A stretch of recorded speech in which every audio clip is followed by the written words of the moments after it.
Isomers, ठीक है, total number of stereo isomers. थोड़ा फार्मूला यहाँ पे नहीं लगाना है, हम लोग कुछ क्वेश्चन देखते हैं, जैसे इसमें हम लोग यदि फार्मूला लगाएंगे तो थोड़ा गलत हो जाएगा, ठीक है। इसमें बताना है कि नंबर ऑफ स्टीरियो आइसोमर्स कितना है, ठीक है। आप वीडियो पॉज करके देख सकते हैं। इसमें total number of stereo isomers आपको बताना है, ठीक है। Total number of stereo isomers, total number of stereo isomers इसमें कितने मिलेंगे।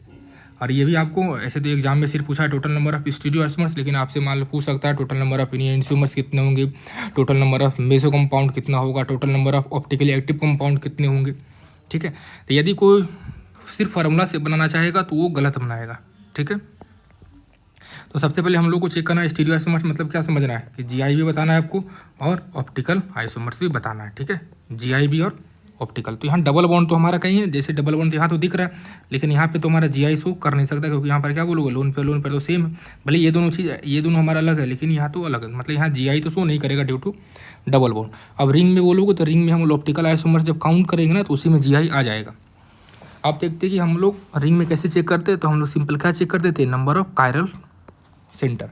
अब कायरल सेंटर देखोगे तो यहाँ पे भी कायरल सेंटर है और यहाँ पे भी कायरल सेंटर है, दो कायरल सेंटर है, तो आप तुरंत लगा दोगे। अच्छा यहाँ पे कायरल सेंटर नहीं है, ठीक है, सॉरी थोड़ा सा देख लेना, ये सेंटर कायरल नहीं है, क्योंकि यहाँ पे क्या लगा हुआ है CH3 और यहाँ पे भी CH3, तो ये सेंटर तो कायरल नहीं है। तो कायरल कौन कौन सा सेंटर हो गया हमारा, तो सिंपल देखोगे कि कायरल हमारा सेंटर, ये हम लोग दिखा रहे हैं दूसरे कलर से, ये सेंटर हमारा कायरल हो गया और ये सेंटर भी हमारा क्या हो गया, कायरल हो गया, ठीक है। तो ये दोनों सेंटर हमारा क्या है, कायरल है। अब जब हमारा ये दोनों सेंटर कायरल है तो सिंपल यदि फार्मूला से यदि बनाओगे तो क्या आ जाएगा 2 जो कि आ जाएगा आंसर 4, लेकिन ध्यान रखना है कि ये आंसर नहीं है। अच्छा 2 बराबर 4 हम लोग कब सोचते थे ऐसा, तो हम लोग सीधा बताते थे कि सर 4 इसलिए होते थे, जैसे मान लेते हम लोग 2 सेंटर कायरल कहीं पे आ गया तो हम लोग ऐसे बनाते थे, ठीक है, कि मान लेते हैं पहले इसको भी डैश पे, इसको भी डैश पे, पहला केस है। दूसरा बनाते थे इसको मान लेते हैं वेज पे, इसको बनाते मान लेते हैं डैश पे। तीसरा केस क्या बनाते थे, इसको मान लेते हैं वेज पे और इसको भी मान लेते हैं वेज पे, इसको फिर मान लो तुम डैश पे, इसको भी मान लो डैश पे, फिर इसको मान लो डैश पे, इसको मान लो वेज पे। तो यही हमारा 4 केस बनाए थे। लेकिन खुद देखो क्या इसमें तुम 4 केस ऐसे बना सकते हो, तो बोलेंगे इसलिए नहीं बना सकते क्योंकि देखो ये तो हमारा एक प्लेन में है, ठीक है, ये जो लिख रहे पहले, ठीक है, ये तो हमारा प्लेन में है और इसके प्लेन पे देखना इस कलर से, ये जो है सो हमारा ये दोनों जब भी होगा हमारा, तो ये दोनों ओवरलैप जब किए होंगे ना तो एक ही रीजन में आया होगा, मतलब ये जो हमारा कलर है ये हमारा जो होगा ये बल, ठीक है, तो ये हमारा दोनों सेम प्लेन में आना चाहिए। मतलब सेम प्लेन का मतलब हो गया कि यदि ये हमारा डैश पे होगा तो दूसरे वाला भी डैश पे आना चाहिए। कभी ऐसा नहीं सोचेंगे कि हाँ इसको डैश पे दे रहा हूँ तो इसको वेज पे दो, कभी नहीं होगा। इसको भी डैश पे रखो तो इसको भी डैश पे, इसको भी वेज पे तो इसको भी वेज पे।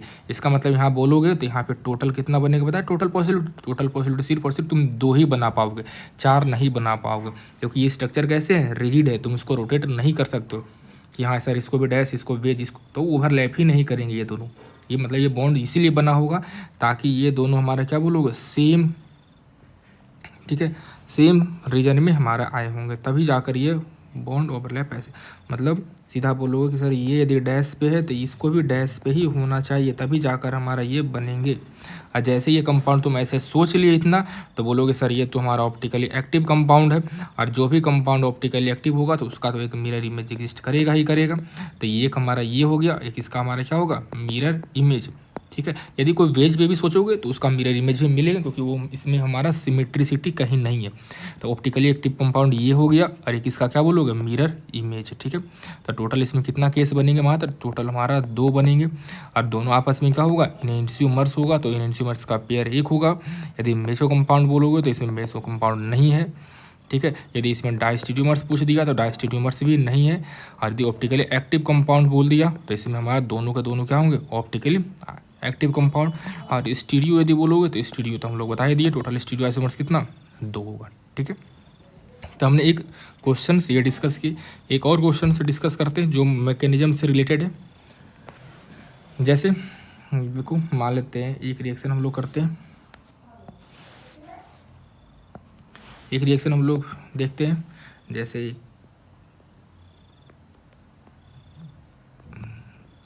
इस OH का रिएक्शन हम लोग करा रहे हैं SOCl2 के साथ, ठीक है, SOCl2 के साथ।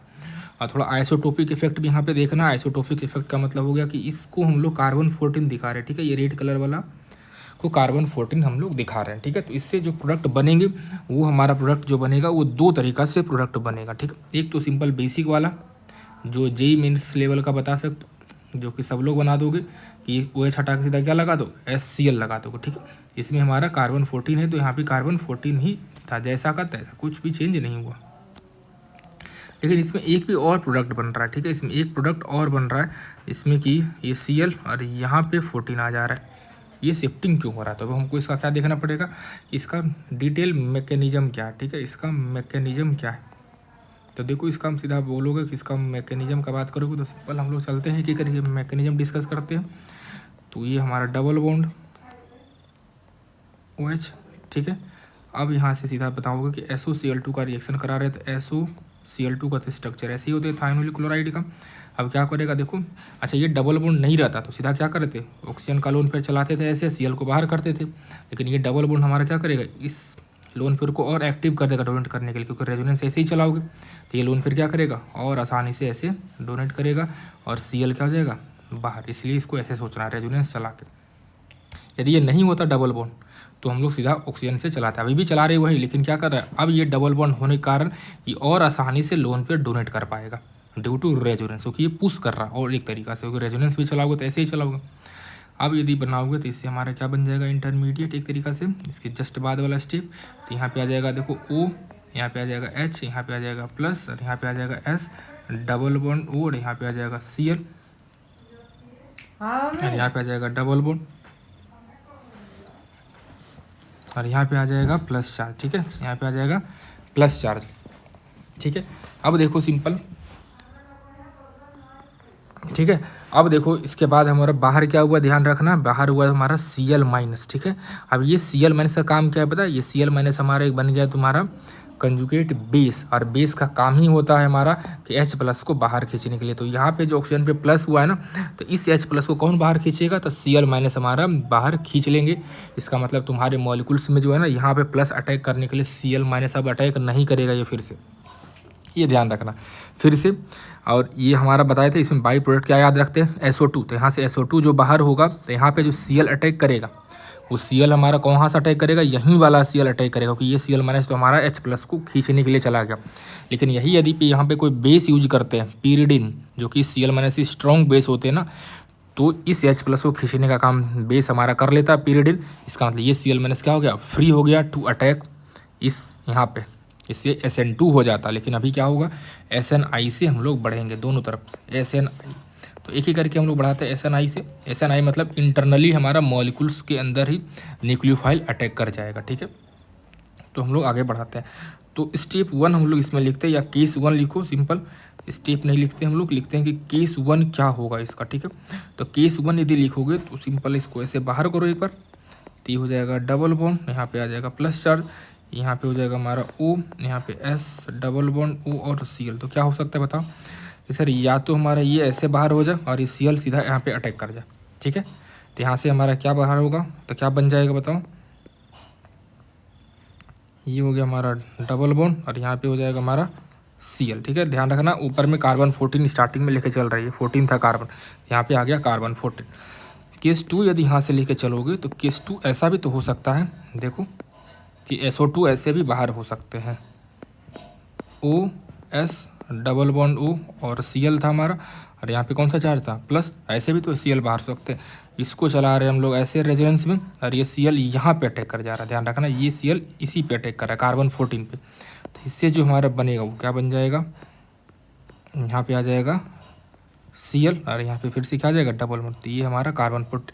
तो इससे हमारा 2 प्रोडक्ट बन रहा है, इससे हमारा कितना प्रोडक्ट बन रहा है, टोटल 2 प्रोडक्ट बन रहा है। यदि हमारा ऑप्शन में दोनों होगा तो दोनों आपको मार्कआउट करना है, कोई एक नहीं करना। हाँ यदि एक होगा तो जेई मेंस लेवल का होगा, तो एडवांस के क्वेश्चन होंगे या जेई के भी होंगे, तो वो दोनों ऑप्शन इसमें दिया रहेंगे।